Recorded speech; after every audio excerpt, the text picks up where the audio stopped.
Is NBA Live Mobile constantly crashing on your device? Don't panic, let's troubleshoot. Start by checking your device's storage.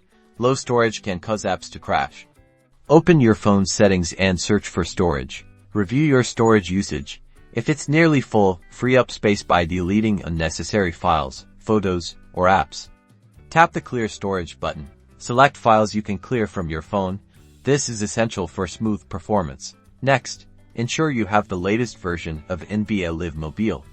Head to the Google Play Store or App Store and check for updates. An outdated app can lead to compatibility issues and crash. Finally, try uninstalling and reinstalling the app. This can resolve corrupted files or installation errors. Long press the app icon. And then tap uninstall. Then reinstall the app from the App Store. Hopefully, this resolves the issue. Now you can continue your journey on NBA Live Mobile crash-free.